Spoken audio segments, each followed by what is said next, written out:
Et aujourd'hui, je suis devenu le pasteur de l'église.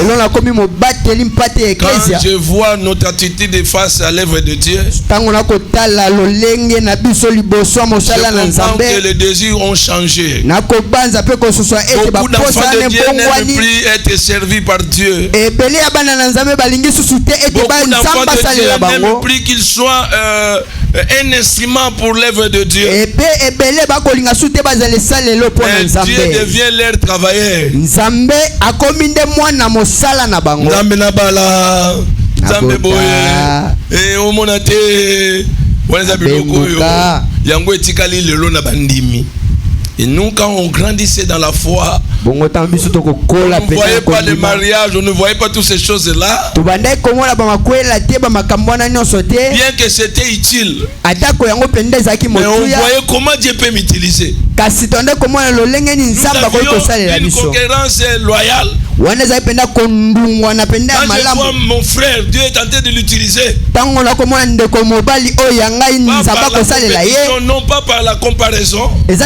Cela m'inspire aussi à être utilisé par Dieu. Et c'était comme ça, il y avait des frères qui étaient utilisés par Dieu. Quand on était dans les fêtes de prière, oh, c'était terrible. Et je remercie le Seigneur parce que tout ce que le Seigneur m'avait dit à ce temps-là, par la prophétie, je le vois s'accomplir dans ma vie. Négliger les dons que Dieu nous a donnés. C'est comme si tu négliges un outil que Dieu t'a donné pour terrasser le monde des ténèbres. Dieu nous a donné les outils du travail. Surtout dans les combats spirituels, on a besoin de dons spirituels. Amen. Amen. Oui. On a besoin de dons spirituels. C'est très important. Comme je l'avais dit, il y a 3 groupes de dons. Il y a des dons de parler, sont les dons oraux. Il y a la prophétie. Parole, plutôt. L'interprétation des langues et puis diversité des langues. Dans la diversité des langues, c'est là où il y a on parle de diversité. Il y a des langues connues des hommes et des langues pas connues des hommes. Quelqu'un qui peut être rempli du Saint-Esprit et commence à parler l'anglais, en réalité il ne connaît pas l'anglais. Là c'est dans le cas de diversité de langues. Il y a ce que nous appelons la langue non connue des hommes. C'est pourquoi la Bible dit dans le livre de 1 Corinthiens, je vais l'expliquer. Celui qui parle la langue parle à Dieu. Il exprime de quoi? Des mystères que personne ne peut connaître. C'est là où beaucoup de gens commettent l'erreur pour dire il ne faut pas prier en langue. Est-ce que nous avons yokango? Mais nous avons yokango parce que dans le cas de la diversité des langues, il y a des langues connues des hommes et des langues non connues des hommes. C'est là où nous parlons de Zénolali et d'Agrosolali. Alléluia. Amen. Nous devons comprendre cela. Deuxième groupe, c'est le don de révélation. Dans le don de révélation, dans le don de paroles de connaissance, paroles de sagesse, il y a aussi le discernement des esprits. Dans le discernement des esprits, on peut comprendre l'esprit de Dieu.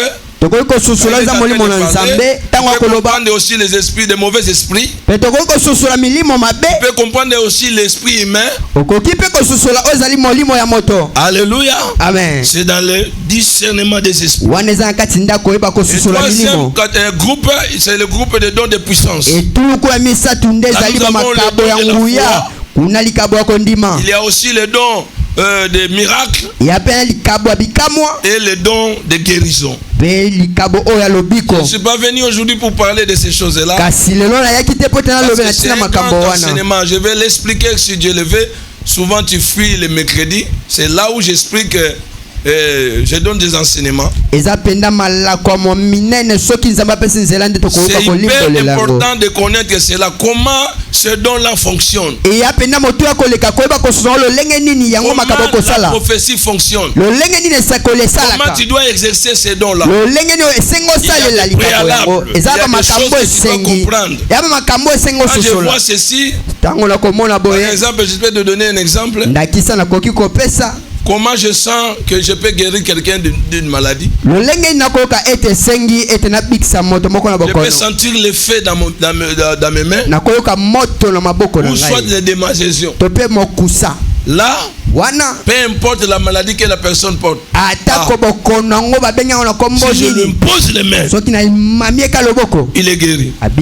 Alléluia. Amen. Bon, je vais l'expliquer le mercredi. Parce qu'aujourd'hui, je vais parler d'une chose très très importante parce qu'il y a des gens qui n'aspirent à rien à ce qui concerne les dons spirituels. Je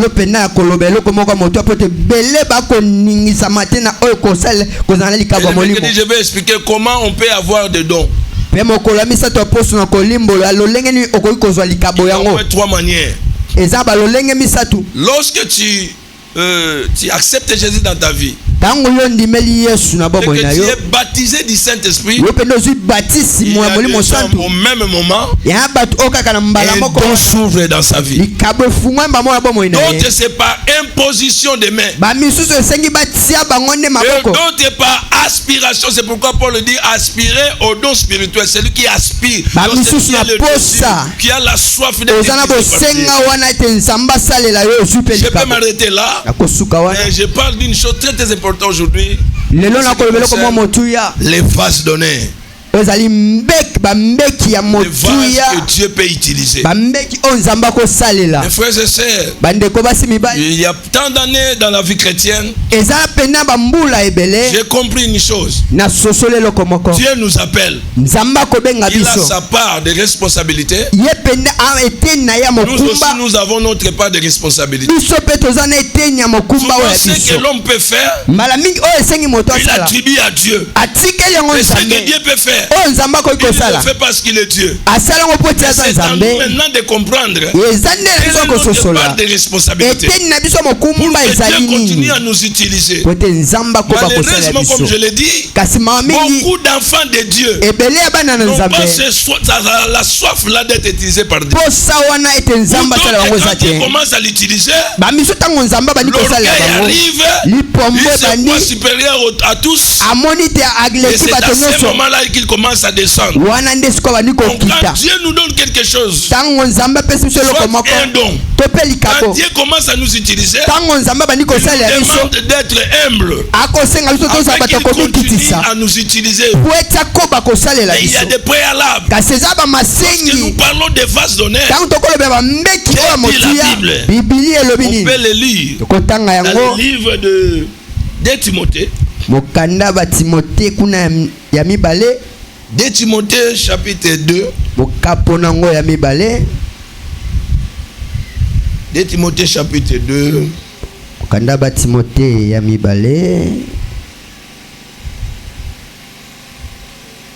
Verset 20 à 21. Lisez-les attentivement. Mettons-nous debout pour honorer la parole du Seigneur. Dans une grande maison, il n'y a pas seulement des vases d'or et d'argent. Il y en a aussi de bois et de terre. Les uns sont des vases d'honneur et les autres sont d'un usage vil.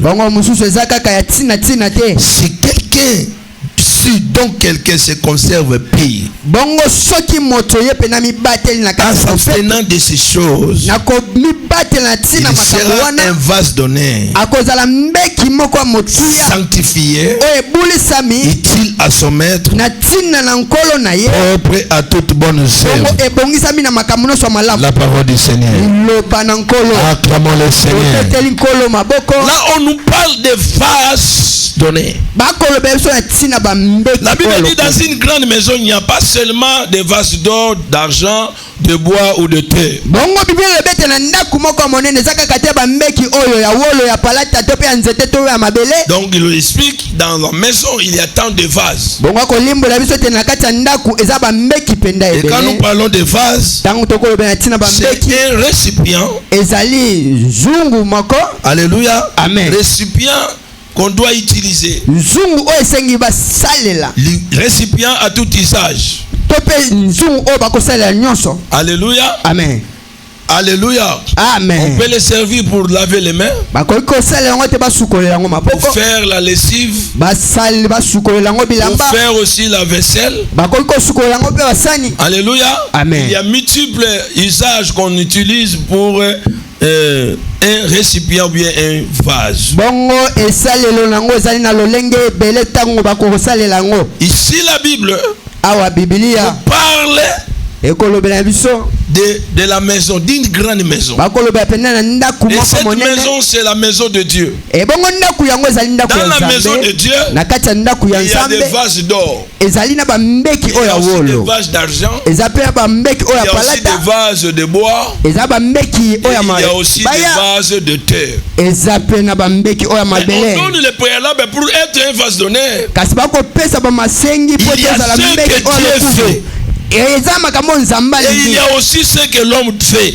eza mpe na makambo oyo moto La alingi. grande maison ici, c'est la maison du potier. awa ndako ya monene ezali ndako oyo ya Là mosali où on bambeki. fabrique des vases. esika bakosala nde mbeki. Pendant qu'on fabrique les vases, kuna bakosala il bambeki. y a des choses qu'on utilise. ya bamakambo Il y bakosalela. a des machines. eza On utilise bamasini. par exemple l'argile. ndakisa tozwi potopoto Pendant ya que mabele. l'argile est dans la main du potier, wana potopoto maboko ya pour lui mosali donner la mbeki. forme qu'il faut, apesa yango lolenge oyo il alingi. se passe beaucoup de choses. ya bamakambo ebele elekaka. L'argile, c'est aussi, il y a des petites pierres qu'on peut retrouver dedans. bongo na kati ya potopoto tokokuta bamabanga mike mike. Pendant qu'on travaille, wana bakosala. on fait l'effort pour enlever des petites pierres. bakosala nde makasi balongola bamabanga wana nyonso Au ya mike fur et à mike. mesure qu'on avance, wana tokokende liboso. pour que la vase qu'on va utiliser, po ete mbeki oyo la tokosalela. vase qu'on va fabriquer, to mpe mbeki oyo ne bakosala. se retrouve pas avec des trous. emonana te na mamadusu. On enlève des petites pierres, bakolongola bamabanga mike des petits mike. morceaux. bakolongola bebiteni. Après avoir levé les petits morceaux, na nsima kolongola on biteni. met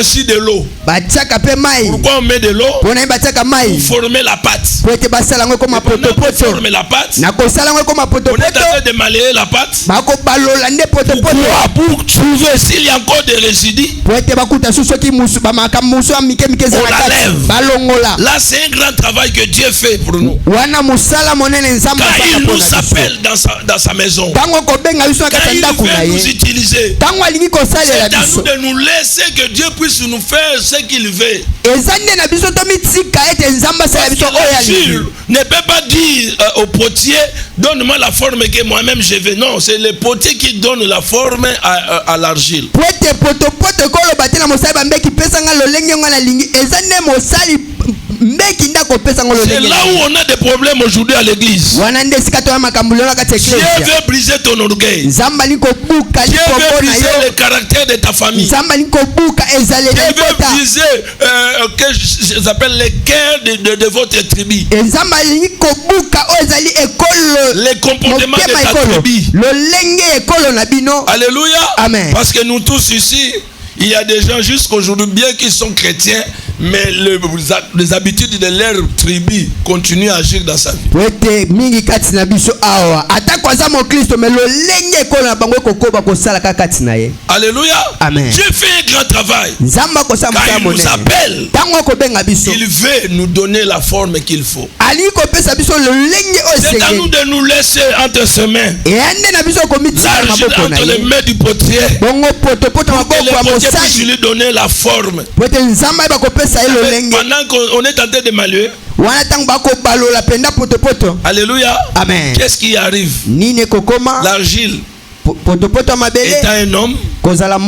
Alléluia. Amen. Pendant que Dieu veut te tailler, il sentira mal, n'est-ce pas?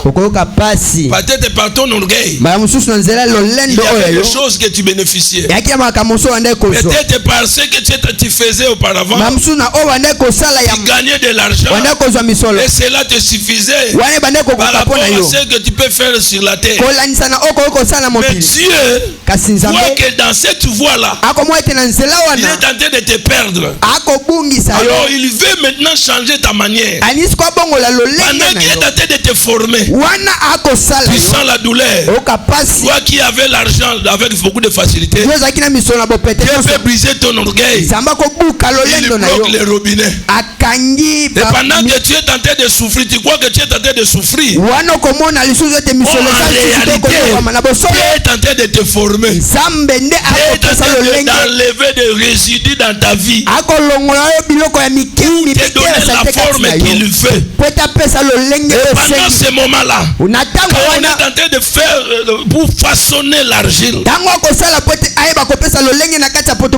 peut-être toi tu réussissais avec beaucoup de facilité. Mais Dieu met un point. Pendant que tu sens mal, là Dieu est en train de t'enseigner comment tu peux t'humilier, comment être humble, comment tu peux bien parler. Toi qui avais l'orgueil, toi qui avais l'arrogance, toi qui étais un menteur, toi qui faisais des choses que Dieu ne voulait pas. Dieu commence à te former. À ce moment-là, c'est là où les chrétiens abandonnent. Ils croient que Dieu ne les écoute plus. Ils croient que Dieu ne les écoute plus. Et ils commencent à se poser des questions. Pourquoi ma souffrance est-elle continuelle? Oh, ça c'est pas la souffrance. C'est dans l'école de Dieu. Là où on est en train de te former. Vous savez, un homme comme Joseph te dira, oui, moi j'ai connu la souffrance. Pas dans les mains des autres personnes, mais les gens de ma propre famille. C'était mes frères qui me faisaient souffrir. Ils m'ont jeté dans la citerne. Ils m'ont vendu. Je suis devenu esclave. Toutes ces choses-là c'est passé dans ma vie. Et lorsque Dieu m'a donné l'occasion d'être maintenant dans une bonne position, j'ai écrit. C'était l'école de Dieu pour me former dans le leadership. Un grand leader doit avoir un grand cœur pour supporter même les bêtises de ses contemporains. C'est pourquoi lorsque je me suis présenté devant mes frères, ils avaient peur. Ils croyaient que je vais les tuer. Et moi, Joseph, je savais que tout ce qui s'est passé dans ma vie, c'était l'école de Dieu. Je les ai accueillis dans mes mains parce que j'ai appris l'humilité. Malgré mon rang social, j'ai appris l'humilité. Là, c'est un homme que Dieu a formé pour lui donner quoi? La forme qu'il faut. Avec ton orgueil, avec tout ce qui se passe dans ta vie, c'est très difficile que tu sois un vase d'honneur. Tu dois te laisser entre les mains du potier. S'il voit l'orgueil, il sait comment enlever l'orgueil. S'il voit les mensonges, il sait comment il va enlever les mensonges. S'il voit la cupidité, il sait comment il enlève la cupidité. S'il voit les désirs impudiques, il sait comment enlever ces désirs. Laissez Dieu te former. Laissez Dieu te donner la forme qu'il faut. Malheureusement, avec notre orgueil, moi j'ai compris que tout Congolais est un orgueil.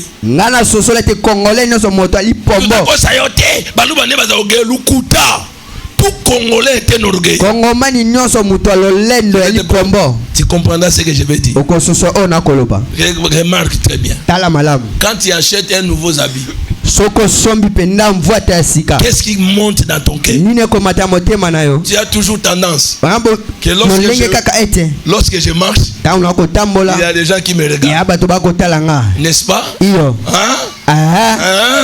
C'est notre orgueil qui nous dit ça. Alléluia. Amen. Si tu es bien habillé, ta démarche change. Les choses changent. Parce que tu crois par ton orgueil. Les gens sont en train de te regarder. Ça c'est l'orgueil, n'est-ce pas? Je me souviens lorsque Dieu voulait briser mon orgueil. Moi qu'on appelait petit sapin. Mais à un moment de la vie, je me trouve avec un pantalon avec une chemise. Et à cet temps on m'a même surnommé le sang de Jésus. Oh, moi qui touchais l'argent. Alléluia. Amen. Je ne manquais de rien. Mais Dieu a commencé à briser mon orgueil. Vous savez, j'avais l'argent. J'ai touché l'argent en bas âge. Déjà en 3e des humanités, j'ai géré la pharmacie de ma mère. Chaque mois, je pouvais avoir $100.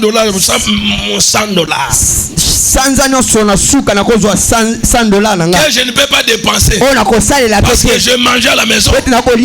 On me donnait tout. Mais j'avais l'argent de surprise. Mais quand Dieu a commencé à m'utiliser pour briser toutes ces choses-là, parce qu'avec les grâces que Dieu m'avait donné, l'argent et toutes ces choses-là, j'ai devenu de plus en plus un orgueilleux mais sans le savoir. Je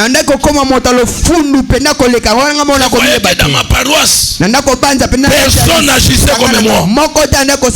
Je pouvais aider les gens dans la chorale de payer les transports de tout le monde. Dieu a commencé maintenant à me briser. Il m'a pas pu permis de continuer à gérer la pharmacie. J'ai quitté et je commençais maintenant à manquer de choses. C'est à ce moment-là j'ai compris que Dieu a toujours des choses pour briser notre orgueil, pour enlever les mensonges dans nos bouches, pour briser la cupidité. Dieu a commencé à enlever le désir d'argent dans mon vie. Beaucoup de choses n'étaient plus dans ma tête. Je voyais seulement comment Dieu peut m'utiliser. Et même dans mes prières, je ne demandais jamais l'argent. Malgré que j'avais des manquements, je ne demandais jamais à Dieu de me donner des habits. Avec mon pantalon là, de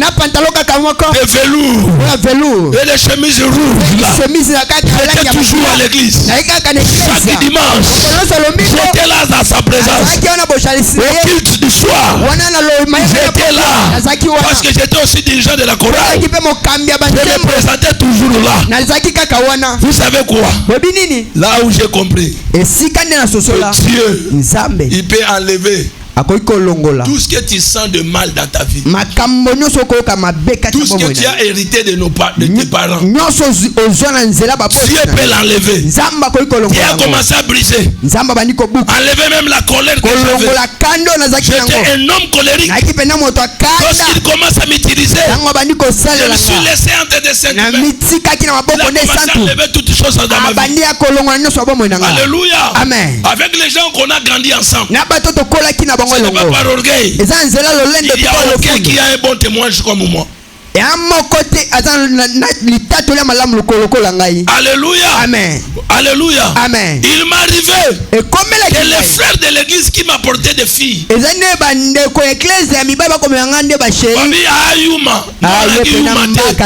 Alléluia. Amen. Grand connaisseur. Mais je savais, en touchant à ces choses-là, Dieu devait me disqualifier.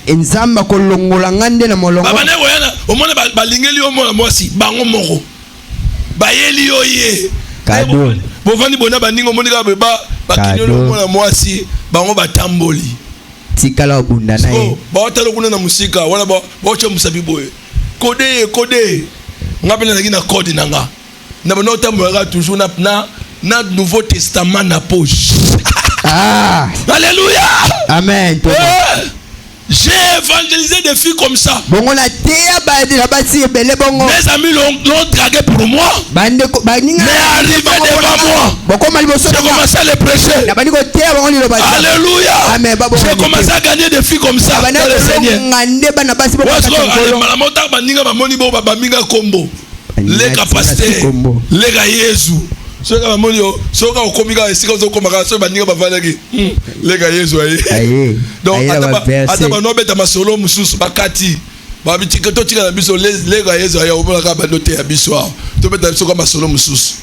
c'était ça. Et aujourd'hui, Dieu continue à nous utiliser. Parce que nous étions l'instrument de Dieu pendant la jeunesse. Là où tout le monde puberté, mais ça n'a pas de puberté, il y a et denda. Pour la mitika kanzamba sani. Akamaban. Mais ça n'a pas de musota comme mukolo qui puberté n'est la liette na mukolo. Bon ça est belé. Arabi nazaki na retard tika na récupérer. Na kimkolo. Il y a d'autres choses hein. Quand tu regardes ton âge, hein? Même si on ne te prêche pas sur ça, par rapport à ton âge, il y a des choses qui sont 30 ans. C'est que vous comprenez mon côté. Il y a un âge mususu hein. Ata bate yote mais âge no mo bisoke ça na doit ebuso balisuti. Je parle des bases données. Sur l'argile. Ou bien encore les vases que les potiers sont en train de former n'est pas vraiment dans son goût. Qu'est-ce qu'il fait encore? Il met de l'eau. Il brise encore le vase. Il commence à travailler. Lorsqu'il travaille, il trouve maintenant c'est le vase qu'il faut. Il laisse. Alléluia. Amen. Alléluia. Amen. Pendant que Dieu est en train de te former, c'est le moment où nous passons aussi dans la délivrance. Frère, sœur, ne deviens jamais serviteur de Dieu. Je ne deviens pas un serviteur de Dieu. Alléluia. Amen. Avec des choses que tu n'as jamais laissées pendant que tu es un frère. Ce sont des choses qui nous suivent même là où nous montons. D'autres croient que quand nous parlons de la délivrance, c'est seulement faire sortir les démons dans le corps. Non. Tu peux chercher la délivrance de ton caractère. Tu peux chercher Dieu pour que Dieu puisse enlever cela. Parce que Dieu veut que tu sois un vase d'honneur. Les vases qu'il va utiliser. Mais pour que Dieu t'utilise, Dieu te fait passer dans l'éblouissement. Alléluia. Amen. Mais beaucoup de gens n'aiment pas l'éblouissement de Dieu. L'éblouissement de Dieu est hyper important dans nos vies. Hyper important.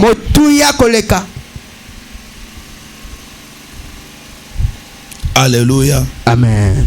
Alléluia. Amen. Dieu enlève les petites choses, l'orgueil, les mauvaises habitudes, les mensonges, cupidité, les mauvaises pensées, les défauts, les choses qui se passent au-dedans de nous. Vous savez, on se trompe souvent. Et laissez-moi te dire, venir à l'église ne te fait pas chrétien. Travailler à l'église ne te fait pas chrétien. Être baptisé d'eau ne te fait pas chrétien. Tu me poses maintenant la question, comment on devient chrétien? Quand tu acceptes Jésus-Christ, il y a des choses qui se passent. Baptême, oui. Mais la personne qui confirme que tu es devenu enfant de Dieu, c'est la présence du Saint-Esprit en toi. La Bible dit ceux qui sont conduits par l'Esprit de Dieu sont appelés fils de Dieu.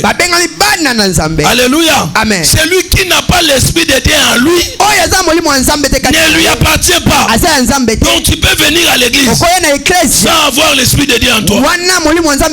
Tu peux participer dans l'œuvre de Dieu, sans avoir le Saint-Esprit en toi.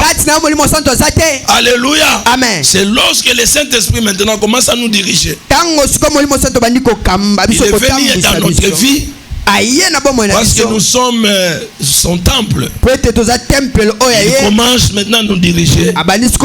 C'est alors où les grands travaux commencent. Alléluia. Amen. C'est le travail de Dieu dans notre vie, d'enlever toutes ces choses pour ce que Dieu est en train de faire avant qu'il puisse te choisir. Parce que écoute-moi bien, servir Dieu, c'est un fardeau.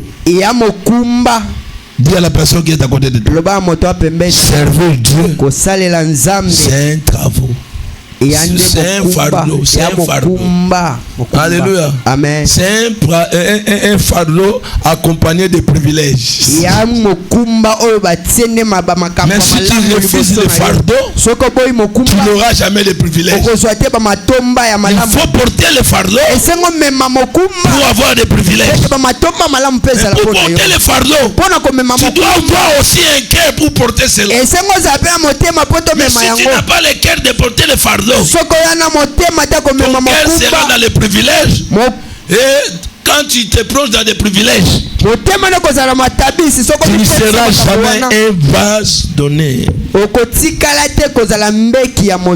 Alléluia. Amen. C'est l'œuvre que Dieu fait avec ses serviteurs. Nous avons reçu le mandat de te perfectionner, de t'édifier, que tu deviens l'instrument que Dieu peut utiliser. Le travail maintenant, il travaille l'argile. Il travaille l'argile. Il enlève toutes ces choses-là pour que l'argile devienne maintenant l'instrument que Dieu peut utiliser. Alléluia. Amen. Qu'est-ce qu'il fait encore? Alléluia. Amen. Alléluia.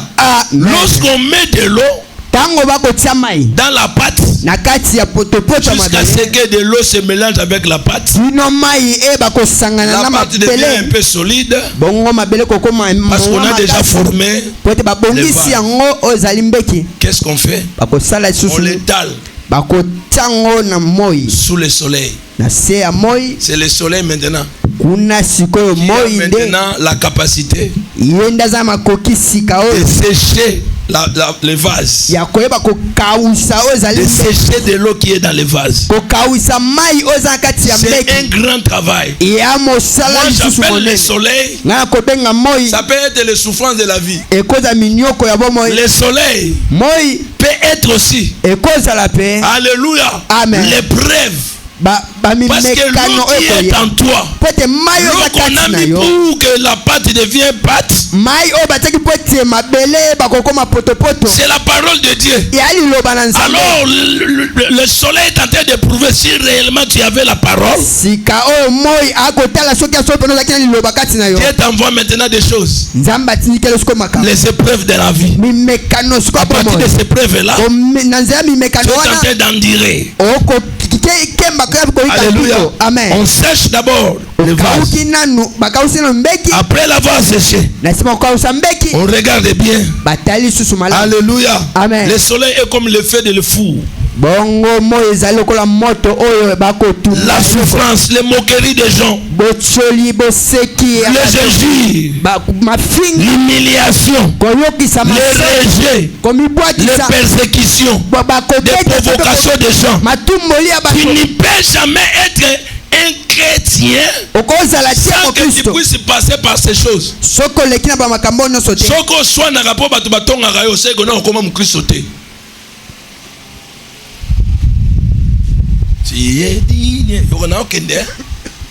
C'est un grand travail que Dieu fait.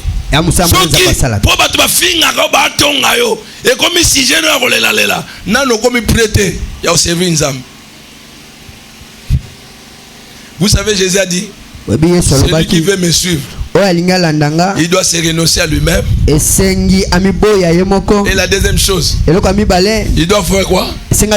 Il doit porter la croix. Et après avoir porté la croix, c'est alors qu'il peut suivre Jésus. Beaucoup de chrétiens n'aiment pas porter la croix. Il faut l'effort. L'effort de se renoncer. Je vais laisser ceci. Un mois seulement. Et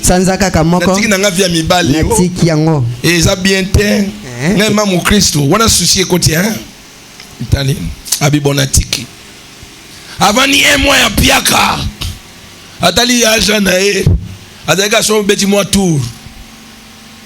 Yaja tiki. Kamar. Moi loco. Moi $10. Abeti un mois non benga ya chanter. Na bloqué numéro ya agent. Pour na yoka ki maté mo ke sa ki ngadiki diki na motema na abandonner nan. Un mois ya pas moko kité. Après ya agent mtako bengo te yo moko. Et puis dans ngobenga na le côté bakisa mien. Ya agent. Ah. Yo blokanga boyene nte na bloka te mikono zaki na makambo ebele. Wana ma téléphone na ngeza ki na ba problème.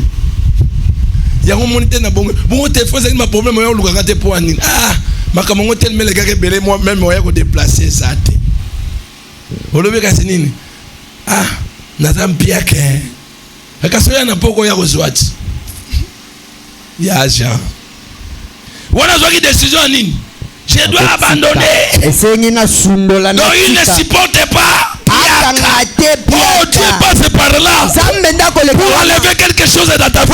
Mais toi-même, tu t'accroches aux choses que tu aimes beaucoup, aux choses que tu faisais auparavant. Là, le brisement ne passera pas. Alléluia. Amen. Quand l'argile est dans la main du potier, il doit laisser que le potier puisse faire son travail. On t'étale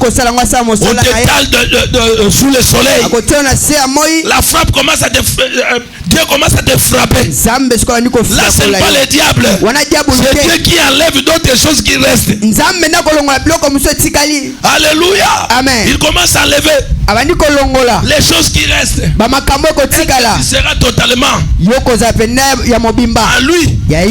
Alléluia. Amen. Oh, soit tu as divisé ton cœur. 10% Dieu, 50% ton mari ou bien ta femme, et les enfants, et les 30% là c'est ton travail. C'est pourquoi tu verras dans ton travail tu es fort, dans ta famille tu es fort, mais pour l'œuvre de Dieu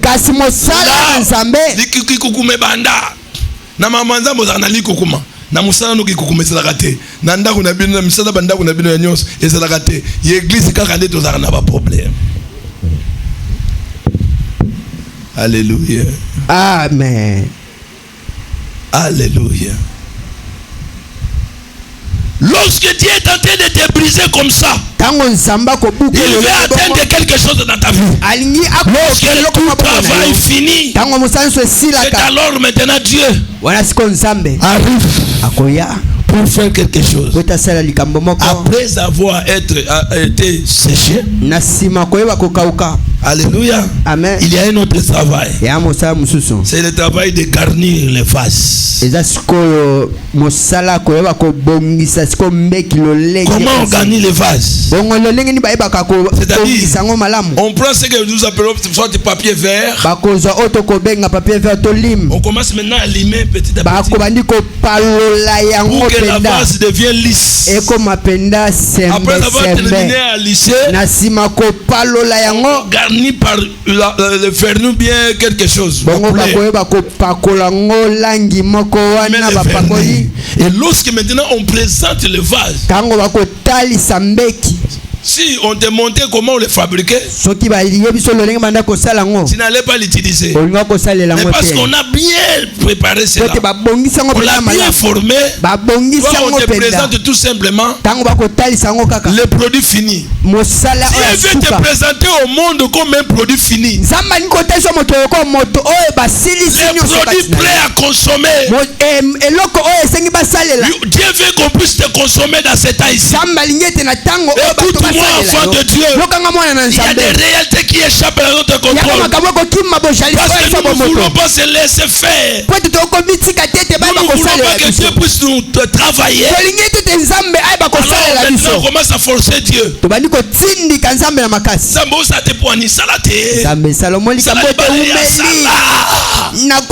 force pas Dieu quand il t'a déjà travaillé. Il te présentera devant tout le monde.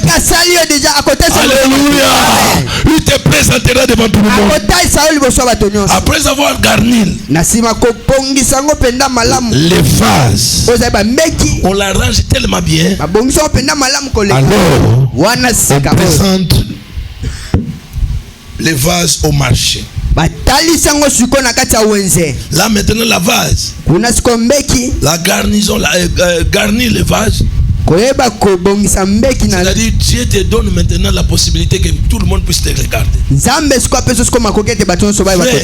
Quand Dieu commence à t'utiliser, même dans votre famille, tout le monde va commencer à constater que notre frère devient différent de nous. À l'église, tu deviens utile. Mais regarde-toi. Tu es utile en quoi? Dans l'église d'abord. Dans ta famille. Tu es utile en quoi? Alléluia. Qu'est-ce que tu représentes pour l'église? C'est là où on a des problèmes. As-tu un vase d'honneur? Une sœur qui était parmi les sœurs qui étaient dans mon entourage. C'était le jour où j'avais prêché ce message. C'était en 2003. Alléluia. Amen. Là, il tâtonnait. Comment il peut servir Dieu? Il était dans le monde, dans des concerts, dans toutes ces choses-là. Il était là. Alléluia. Amen. Mais un jour, je lui ai prêché. Je lui ai invité à l'église. Il n'est pas entré à l'église. Il était derrière les bâches. J'étais en train de prêcher sur les vases d'honneur. Elle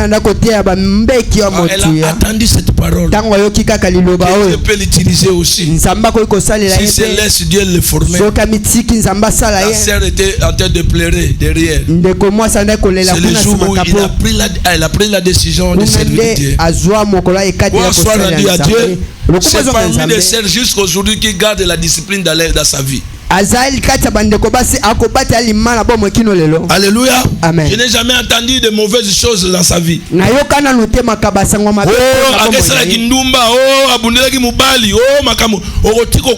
au contraire, il conseillère ya bato même baninga ne bayebi. Ceux qui bana posa un conseil ba no retourna tilelo. Alléluia. Amen. Tu veux être un vase donné? Laisse-tu maintenant de travailler. La Bible nous parle. Lorsqu'on voulait mettre des pierres dans le temple pour construire le temple, il y avait un travail qu'on faisait au préalable. Parce que pendant qu'on construisait le temple, il n'y avait pas de bruit dans le temple. Parce qu'on ne taillait pas de pierres là-bas. On taillait des pierres du haut de la montagne. On terminait le travail là-bas. On venait avec des pierres pour mettre à la place qu'il faut. Mais aujourd'hui, on a des chrétiens qui créent des problèmes à l'église parce qu'ils ne savent pas tailler là-bas. Il n'était pas formé là-bas. Quand je lis l'Acte des Apôtres, la Bible dit ceci: le Seigneur a ajouté chaque jour à l'église pas de païens. J'ai lu, je n'ai pas vu cela. Il ajoutait chaque jour les convertis, les gens qui ont écouté la parole là-bas, qui ont pris la décision d'abandonner le mal. Et lorsqu'ils viennent à l'église, ils viennent pour adorer. Mais malheureusement, dans nos églises d'aujourd'hui, on a des gens Goutan est en église, mais un païen tout fait. Un païen tout fait. Alléluia. Amen. Comment tu es chrétien, tu peux avoir un mauvais cœur comme ça? Difficile de pardonner. Même si la personne te demande pardon, même si la personne n'a rien fait, quel est le cœur là? Ce n'est pas le cœur que Dieu a brisé. Nous devons passer par le brisement. Il m'arrive, mes frères et sœurs, naole kananzela posa moi c'est ça te posa makamsusu c'est ça te donc naza bon ne mitu nanga monazaka mutu to nazaka mutu te na comprenez le romoko et un biloko mususu ki nzambe sa longola yo moko ne mutoko zongsa mais ça na batwa et na makamebele na longo na bafina bango te o ça la nzambe bien te.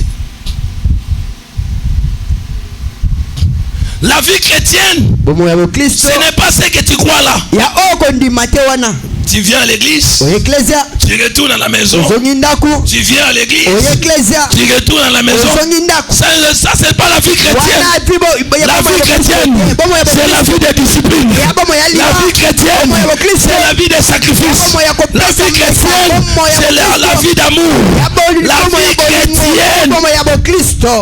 Alléluia. C'est la vie aussi de souffrance. Là, les chrétiens n'aiment pas. Lorsqu'on parle de souffrance, on voit seulement le diable. Dieu peut permettre à un moment donné, parce qu'il veut atteindre quelque chose dans ta vie. Il t'envoie la souffrance pour tester ta foi.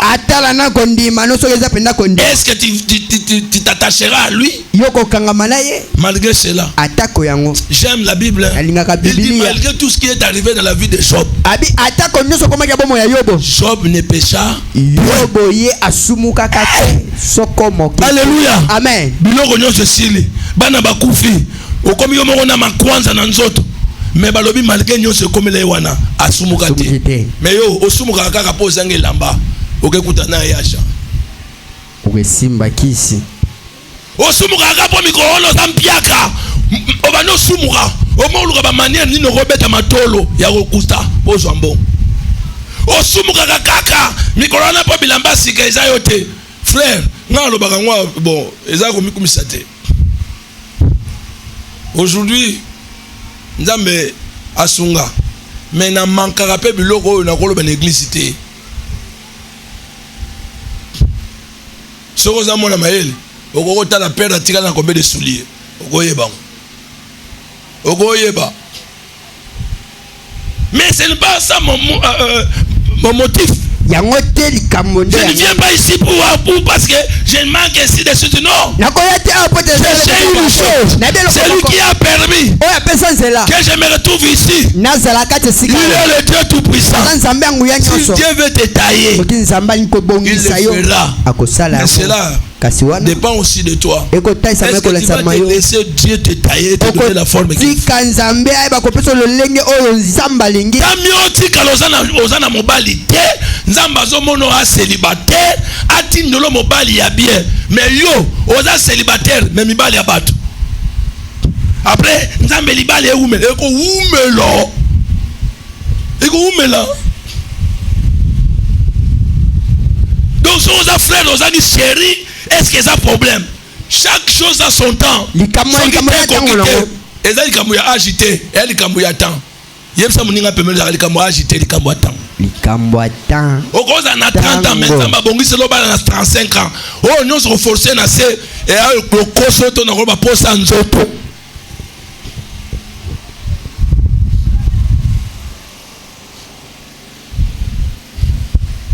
Moi si yo sakola nika to atamla mutu mo asime na lobo mais azaka chrétien.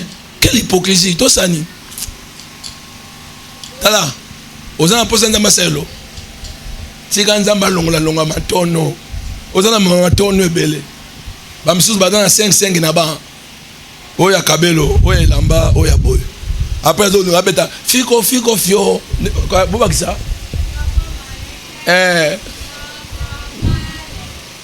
wana osa la choix selon misu selon motema mais selon nzambete yango to koma lelo nzamba ponela mutu mwasite nzamba ponela mutu mobilité et la personne que Dieu veut utiliser Dieu va t'orienter toujours pour ne pas tomber dans les pièges mutu nzamba linga comme ça mutu munene lobby atika ya sala ba choix busoba ezaka fosa na biso moko loba so na tomber mabe posa na yanga moko ya motema tombaka pe mabe el moko tali iser nam tai nani ni boye ko simba omeki pe boye otali na ministère na makambo na mono mutalingi bashiba mikusa eko simba te pardon mbadio na milongo na malembe. Et je commence à prier Dieu. Dieu m'a orienté. Ma orientation. Et ça, comme yo. Otuna kanda nzambe te. Eso dimi. Opesi ba oui. To bandimi okuna. Siko yo tenter serviteur de Dieu. Oyoka aloba nini yo. Nata na père aloba. Na aloba nini. Yo moko muteme se ke ipona ba le contraire na ko ma père boy sakabiso. Ela ba se musu baloba. Père boy sakabiso mabala. Oyela nga mobali na boya e. Tolo banano. Donc makango bozakane kuna. Na tunati. Toma oteya. Ndamba ponela muti susu banada. Aloba moi so chaka pembena nga ada bota makandeni. Mukolo déjà. Basale mukolo. Aleka ne be preuve le kate. Mais yo leka na bo mwana. Donc puberté ba posa wane ye. Et comme na ajo sana ngo sa akala na makamwana.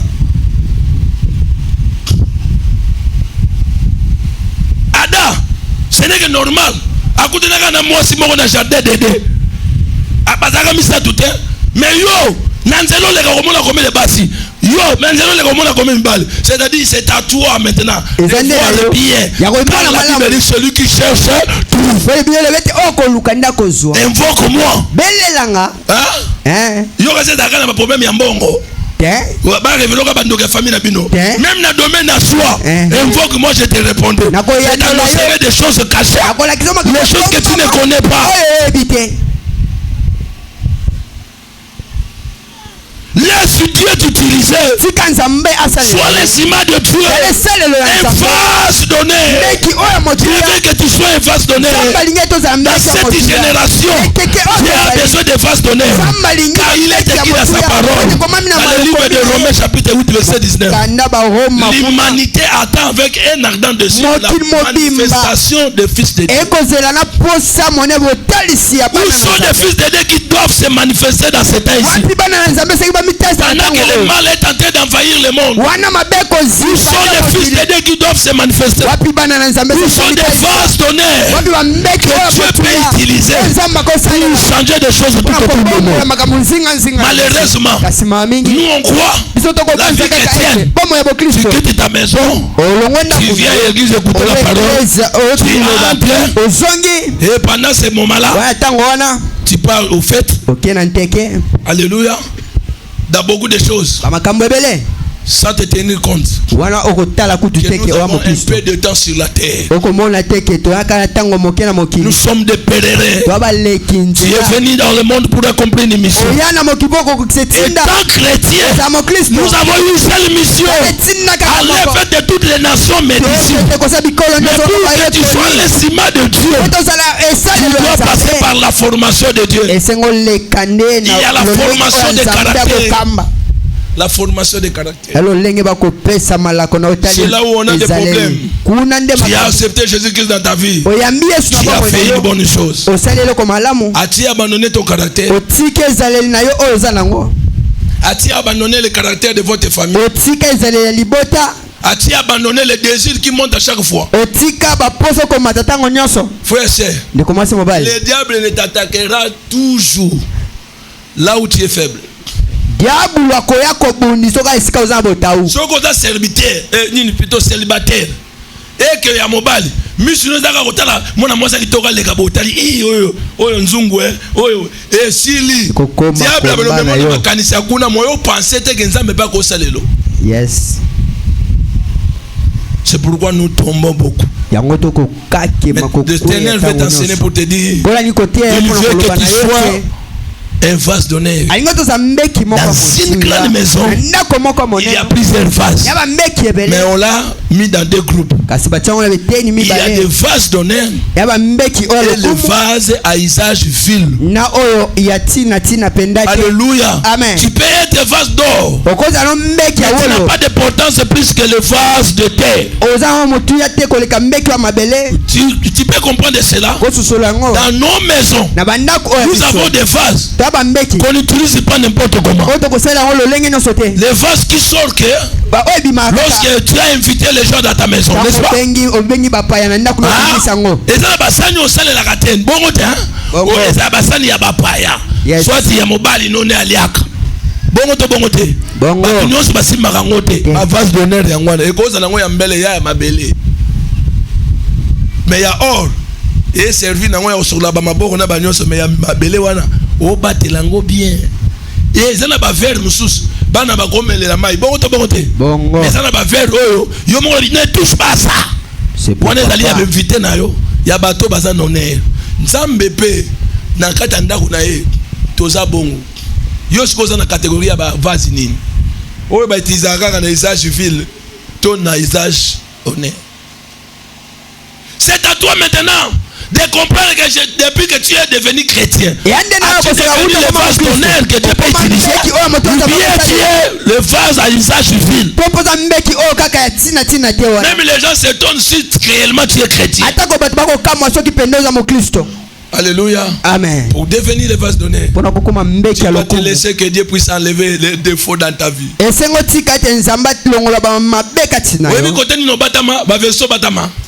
La chair est faible, l'esprit est bien disposé. On a versé par chrétien. La position la discipline. La chair est faible.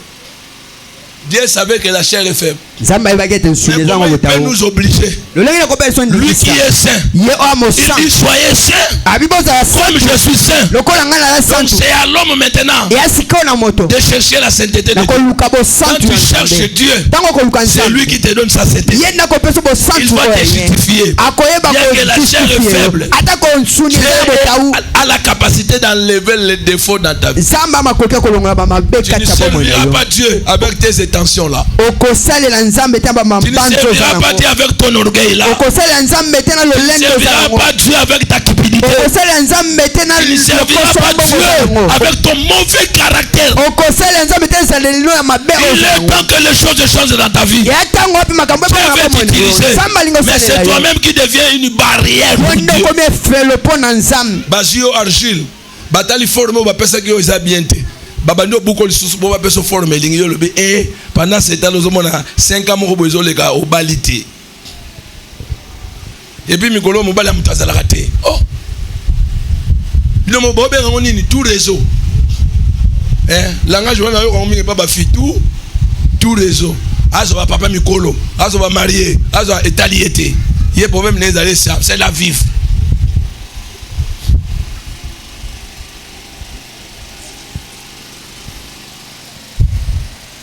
Tuna moninga za kepemeni na si mena na loboko ningi sai banza malingo koma vase na ye. Moi je regrette les jeunes d'aujourd'hui qui n'est pas marié, incapable de servir Dieu. Et quand tu verras dans le mariage, il y a encore des problèmes. Laissez-moi vous dire. Alléluia. Amen. Alléluia. Amen. Depuis que je me suis marié, il y a d'autres choses que je ne le fais pas. Par exemple, j'ai arrêté de beaucoup de jours dans la bourse. Alléluia. Amen. Parce que les enfants sont petits. D'autres étudient. On a des difficultés d'avoir des gens qui peuvent nous aider.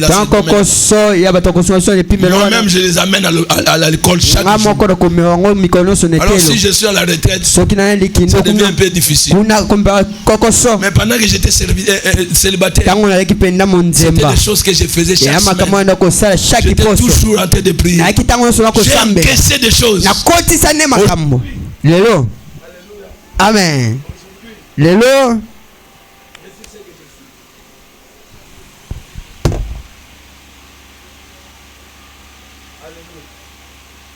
Mais yo, célibataire,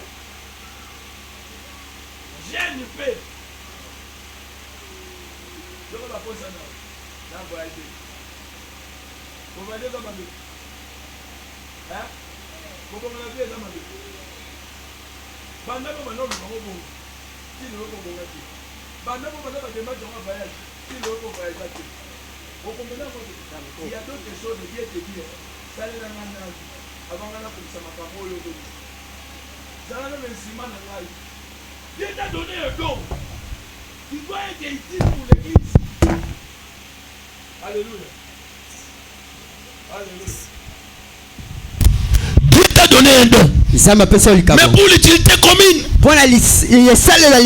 Mais c'est que tu fais.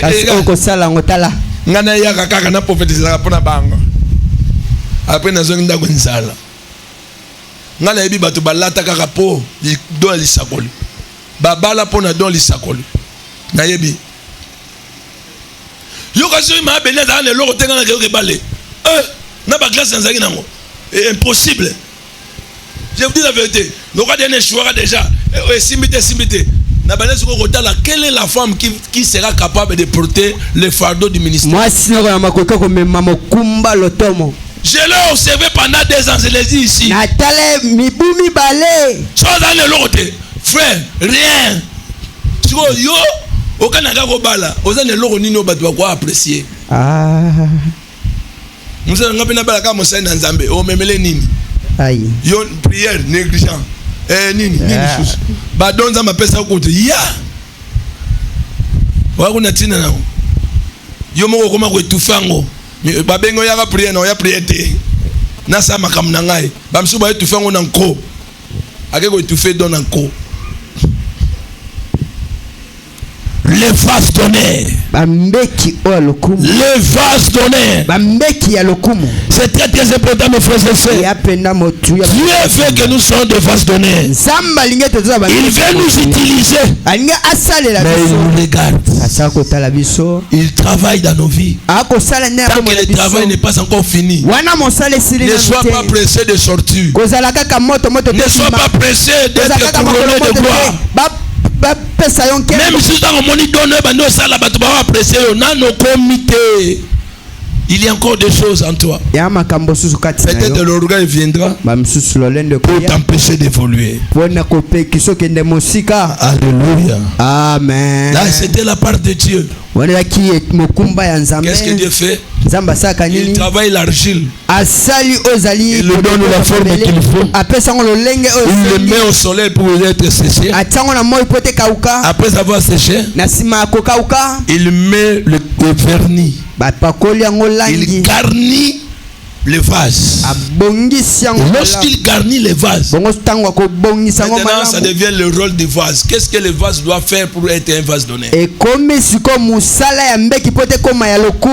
part de l'homme est très importante dans ce que Dieu peut faire dans ta vie. Ne laisse pas ta responsabilité à Dieu. Dieu nous a tout donné. Il nous a donné Jésus. Il nous a donné le don. Il nous a donné la capacité de prier, de s'attacher à lui. Car il est écrit dans sa parole. Par sa divine puissance, il nous a donné tout ce qui contribue à la vie et à la piété. Il nous a donné des grandes et des plus précieuses promesses. Pour que toi et moi, nous devenons participants de sa nature. Mais c'est à nous maintenant. Quand Dieu fait son travail, laisse Dieu le terminer. Laisse Dieu achever ce qu'il avait commencé dans ta vie. Si Dieu ne termine pas ce qu'il avait commencé en toi, il sera une œuvre inachevée. Beaucoup de chrétiens sont des œuvres inachevées. Seigneur, utilise-moi dans ce domaine-là. Quand Dieu te voit, une œuvre inachevée. Zamba bandi processus na yo kaka alobi tikala na mbongo tango yo tali nazana mwa mbali sina koliti kozanga mwasi za mabe nazana na nzele tango zana nzele wana bo vivre na ndenga bonzambe osimba kete okendaka na kuzu te surtout ba jeune lelo ai donc zanoka na nzele osimba kete boke na pe na kuzute ndekonoka mwasi bamisusu kutu kuzute ba ndako na bango ezali wana kutu yo fere surtout soki mwasi ya pa na bino batiki la ko be liberté au vandini na chambre bino mibale c'est que non comme frère te bongo na mutema to da bongo na mutema ya solo wana problème okomina nous vase te onzamba ko sale yango moni na makamanzambo za ka shote ba frère na ba sœur rebela makamanzambo ba shote pour mukileza bango na kangami bango bien nzamba alinga longo na mukile ye mo kalingi donc nzamba tiko zana libre na bi mwasi na opeso bobo balanda mais yo lobi te na meka nanu na goûter esimbi te yete oh na goûter esimbi te oyo yete Thomas. Donc basi bakoma mungwa na meka mibali bakoma mungwa na meki nano soke simbi atokobi soke simbi te ozomona mutu atatone parce que atikali kozala vase te onzamba ko salem. Je dis aux célibataires qui sont ici, écoute-moi ce que je suis en train de te dire. Nous sommes dans un moment critique de l'histoire de l'humanité. Jésus peut surprendre l'humanité dans ce temps ici. Je vous dis la vérité. Avec les choses qui s'annoncent dans le futur. Jésus revient bientôt. Le mariage passera. L'argent passera. Tout ce que nous cherchons passera. Mais écoute-moi bien. La parole de Dieu ne passera jamais. Il est temps que tu te conserves pire. Voilà déjà un problème. Et les mariés et les célibataires, côté voilà, un problème. Depuis que je me suis marié jusqu'à aujourd'hui, je mis sur l'église. Ça fait 12 ans depuis le balan. Tout n'a question. Papa, ezani ni motuna. Naza mabe. Anzele ba mona ngate. Ba mona kayo. Ngabe na mona bangote. Mona ka. Mais na yebe loko moko. Ke na koma instrument nzambe. Ya na erere kaka moko Satan zelela kayo po kwesho libela.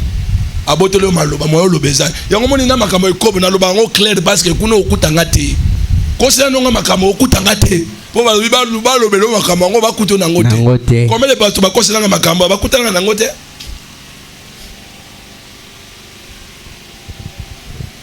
Et c'est normal la mutumo roi. Amen. Vase donné. Dans une grande maison, il y a tellement de vases. Mais tu es dans quelle catégorie? Des vases d'honneur ou bien des vases à usage civil? Oh, j'aimerais être un vase d'honneur. Les vases que Dieu peut utiliser. Les vases qui sera utile pour Dieu. Propre à toute bonne œuvre. Mais il y a un travail que tu dois faire. Même si Dieu te fait vase d'honneur, tu dois être conscient de ce que Dieu a fait dans ta vie. Alors tu ne peux pas mener la vie comme tout le monde. Voici la part de l'homme. C'est ce que la Bible dit. Si quelqu'un se conserve pire, la première chose, tu dois d'abord être conscient que tu n'es plus n'importe qui. Tu es devenu enfant de Dieu. Voici comment les enfants de Dieu marchent. Voici comment les enfants de Dieu s'habillent. Tu ne peux pas t'habiller comme tout le monde. Malgré la mode. Tu es un enfant de Dieu.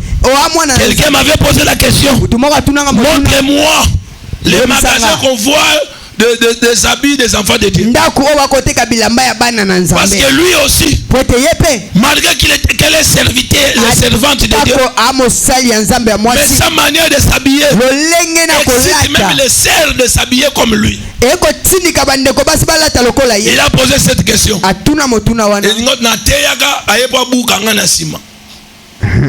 Alors deuxième jour, Nabi magasin o bateka kabilamba bana nzambe zakate. Mais moi na nzambe nyonso ana choix ko sala parce que ye akoma mise à part. Alléluia. Comment ngaza moi na nzambe na ko lata na sombi elamba awa boule. Allez na tiki mabele na ngai monani. Siko na benga na moi nzambe. Comment ba pantalon eza? Datuna quelque chose na basel. Ba pantalon eza la nango. To peki yote la ta pantalon. Mais pour nous répondre à pantalon oyo, même si on a tango la tango, on a pas difficulté. Si on ligne mesani et bimi so ba revolver. So que lingo longola, obenga ka muntu benanga, benda, mozaka mona nzambe. Lingo ba même ne ba choix na yo, nano koma na choix ya kupona te selon nzambe.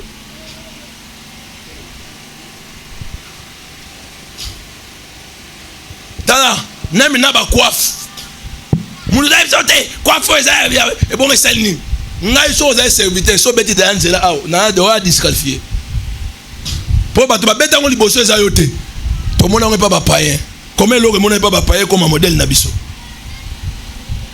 Ba lox. Ba l'autre belé on.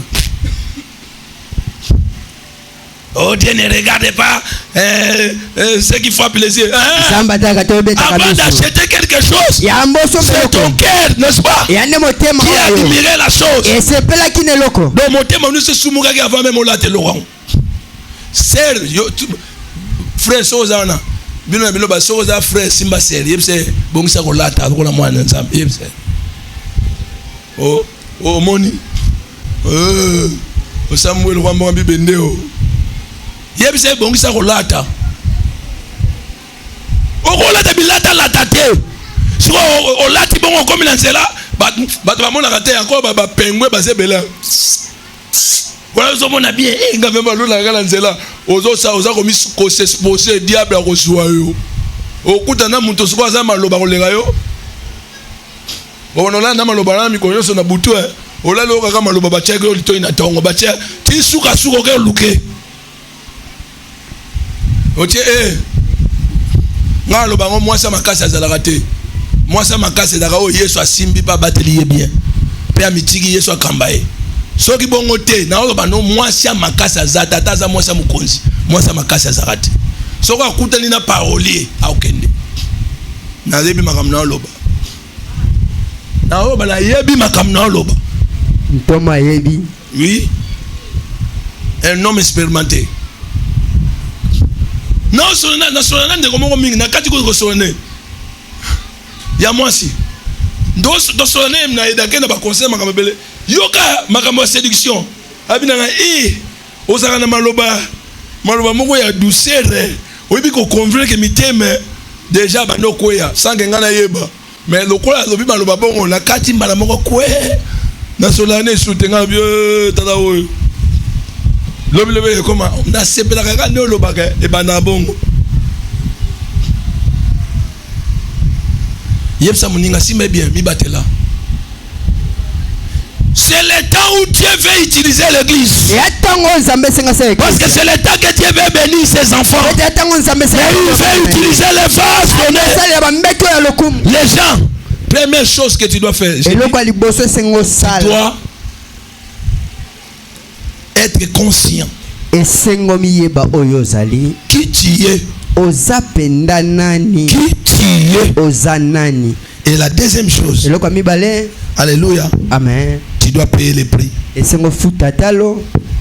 Dis à la personne qui est à côté de toi, paye le prix. Quel est le prix que tu dois payer? La Bible dit. D'abord, la deuxième chose plutôt, c'est éloigner de l'iniquité, c'est éloigner du mal. La crainte de Dieu, c'est l'horreur du mal. La crainte de Dieu, c'est le commencement de la sagesse. Tu dois t'éloigner du mal.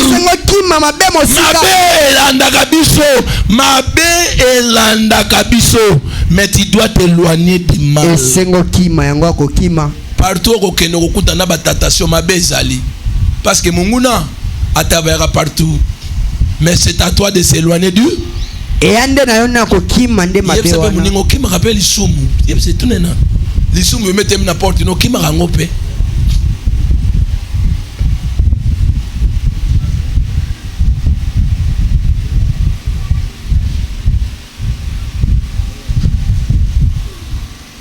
S'éloigner du mal.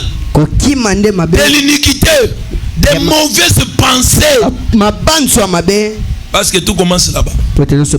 Troisième chose, la Bible dit, si quelqu'un se conserve, c'est un grand prix que tout enfant de Dieu doit payer. Le prix de la pureté. Dans le prix de la pureté, c'est le prix de la consécration.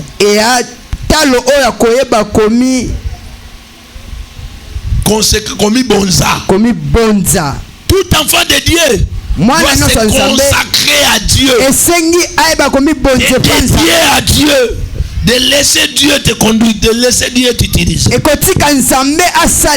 C'est là où Romains 10, Romains 12, verset 1 à 2. Je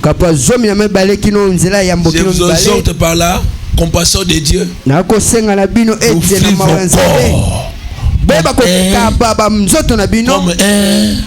comme un sacrifice vivant, saint, agréable à Dieu. Ce qui sera de votre part un culte convenable. C'est-à-dire vrai culte. C'est lorsque tu as payé le prix de la sainteté. Tu es devenu le sacrifice pour Dieu. Sacrifice vivant et saint. C'est ce que Dieu dit. Tu deviens maintenant un culte convenable. Deuxième prix à payer par rapport à la conservation de la pureté. C'est le prix de la sanctification. D'abord un verset que tu dois comprendre dans le prix de la consécration. Galates chapitre 2 verset 20. Paul dit, si je vis, ce n'est plus moi qui vis, mais c'est Christ qui vit à moi. Toi aussi tu peux dire ça. Quand on va dire le logan de Zaboya, yo ko ko ba so na vivre za Yesu ta vivre nanga. Le prix de la sanctification, c'est mettre à part pour ne pas te suyer, de te mettre à part, de fuir la suie de ce monde, fuir la suie. Impureté. Parmi les choses, même la impureté, c'est le domaine sexuel. Pureté a mis sur Pézalara. Mis no ilinga kotala mingi nini. Mato ino ilinga koyoka mingi nini. Le prix de la sanctification. Tu dois sanctifier tes oreilles, sanctifier tes yeux, sanctifier ton cœur, sanctifier ton sexe.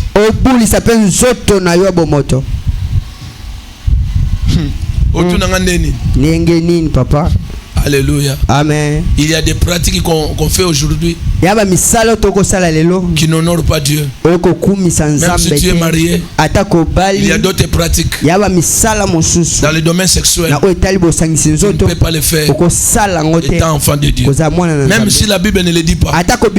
Parce qu'il y a des pasteurs qui disent la Bible ne dit pas qu'on ne peut pas faire la fellation. Oui, la Bible ne dit pas qu'on peut faire cela. Mais la Bible parle d'autres choses comme semblables. D'autres choses semblables. Montre-moi le verset qu'on a écrit la masturbation. Mais par l'expérience dans la vie chrétienne, la masturbation ouvre les portes aux mariés et aux femmes de nuit. Alléluia. Amen. Hey. Conserve-toi pire. Paye le prix de la consécration. Paye le prix de la sanctification. Sanctifie-toi. Sanctifie-toi. Sanctifie-toi. Sanctifie-toi.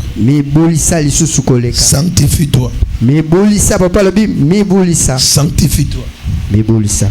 Sanctifie-toi pour que tu sois un vase d'honneur. Le prix de la sanctification. Le prix de la sanctification. Il y a aussi le prix de la prière. Il y a d'autres choses qui arriveront dans ta vie parce que tu as négligé ta vie de prière. Il y a des tentations qui arriveront dans ta vie parce que tu as négligé la prière personnelle. Frère, prie. Comme la Bible dit, priez sans cesse. Surtout des prières personnelles pour ta vie. Ne prie pas seulement pour demander le mariage et d'autres choses. Mais prie souvent pour ta vie chrétienne. Que Dieu te préserve du mal. Que Dieu te protège. Que Dieu continue à t'utiliser. Que tu sois utile pour toi-même, pour ta famille et pour l'église.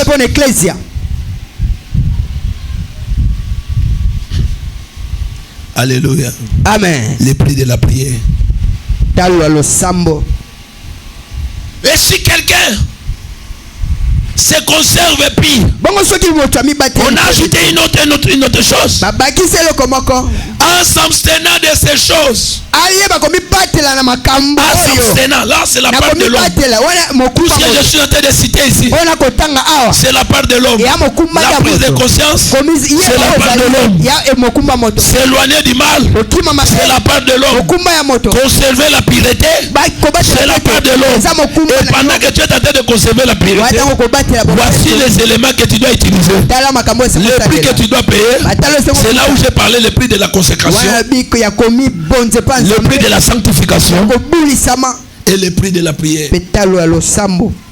S'abstenir à ces choses. Tu dois t'abstenir à la suie du monde. La Bible dit, le livre de Jean chapitre 2 verset 15 à 17. La Bible dit, n'aimez point le monde, ni les choses qui sont dans ce monde. Et celui qui aime le monde, il devient qui? Alléluia. L'amour de Dieu n'est point à lui. Mais dans Jacques 1:27, la Bible dit, l'amour du monde est inimitié contre Dieu. L'amour du monde est inimitié contre Dieu. Alléluia. Amen. Garde ton corps pire. S'abstient au fuir de ce monde. C'est-à-dire, tu dois mener une vie de discipline. 2. Une vie de sacrifice. Alléluia. 3. Une vie de concentration sur l'essentiel. Une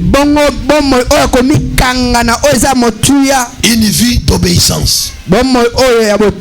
Je dois m'arrêter ici. Si l'Éternel nous donnera encore l'occasion le mercredi, je dois continuer avec d'autres choses. Mais écoute-moi bien. Dieu veut que nous soyons des vases. Des vases. Des vases. Les vases. Des vases d'honneur. Si et seulement si. Et nous avons écouté cette parole et que nous le mettons en pratique, l'Éternel sera avec nous. Il commencera à nous utiliser. La Bible dit, il sera utile à son maître, propre à toute bonne œuvre. Si tu veux être utile à ton maître, voici les choses que tu dois faire. Voici les choses que tu dois faire. Mes frères et sœurs, nous tous, nous avons crié au Seigneur Jésus-Christ, mais nous ne menons pas la même vie chrétienne. Chacun de nous, quand tu es là, tu connais ta faiblesse. Tu connais ta faiblesse. Comment tu te laisses que cette faiblesse-là continue à dominer dans ta vie? Moi aussi j'avais des faiblesses. C'est là où j'ai prié beaucoup. Seigneur, ça, enlève la colère, enlève ceci, enlève ceci. Faisons aussi des efforts pour les abandonner. Jusqu'à un jour, je n'avais plus la force de ces choses-là, parce que Dieu a pris soin de moi. Il a enlevé toutes ces choses-là dans ma vie. Je vous dis la vérité. Demandez à Maman Bénite vous dire. Souvent il me dit,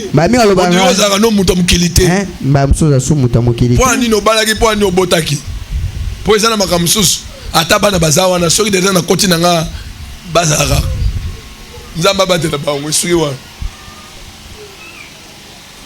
bona le bébé lete na suki ka wa na suki papa suki na robina kota mususu au comprendre. Alléluia. Amen. Alléluia. Amen. Il y a d'autres désirs sexuels qui t'arrivent, ce n'est pas la normalité. Le monde des ténèbres besoin pousser en impédicité parce que le diable a linga botte le loco mona moma wan. Et comment tu me monte monte azato lukata moko kaka essentiel. Mais après avoir constat dans au constatera ni. Regret à ma casse et bandit. Et moi ba si ba botte lio. Koko ko contenir la montée. La Bible dit aucune tentation ne nous est survenue n'est pas humaine. Bomekalo moko te yela biso ezanga koza bomoto. Bomeko monyoso yela biso ezanga ya bomoto. Oh satama tante yango na koyaki. Nzamba lobi apesa biso ba force soki tentation yeto longa. To longa ndenge to tuna Joseph alonga ndenge na mwasi Potifar. Na mbongo. Na nyonso batili vraiment boye. Malongi. Yokutu yo fele. Donc yokutu mtoke dépenser mon kwei. Nga mtu na question yo mtoke dépenser kwei. Maintenant mtu ba dépenser le yé a kwei te.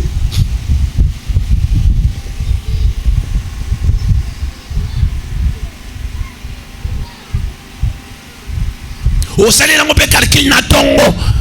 Wana so bengi to kuta na place tele. O luki mbongo o sa na ngona poche. O yebike mbongo wana o ke sa na ngo kobo.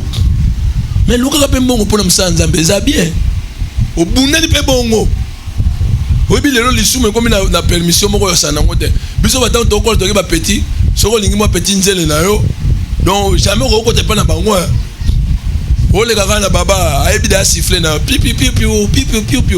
Soko moni retard ozi mabaga. O ba mili kolanda kuna bawo. Kaka ayeba au cinéma que déjà soki mabanga c'est que ngai il faut ça les mama kasi ndenge na kobimela ndako na bango mais lelo avec le téléphone à la main les soume comme on a facilité donc il faut bima bima kabe ça est fort bima déjà dans téléphone donc yo mo de so ça qui ba kaliki ndenge no bima lelo facilité les soume et comme il peut tanzamba comme ko exiger biso mingi parce que bénédiction pesa mu une grande bénédiction pour l'église dans ces temps ici. Une grande bénédiction. Parce que l'église doit accomplir sa mission car nous sommes dans la dernière moisson. Nous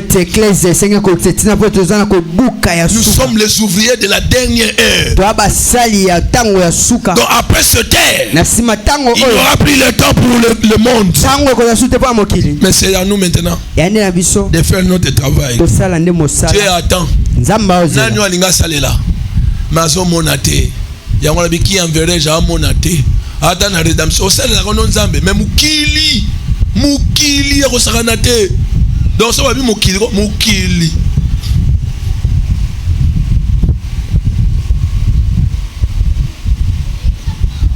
Biso bano ka sona otamula na mwana mwasi na nzela. Okuta na mso na via quartier. Okuta na mso na mama na bango. Mais lelo bana lelo.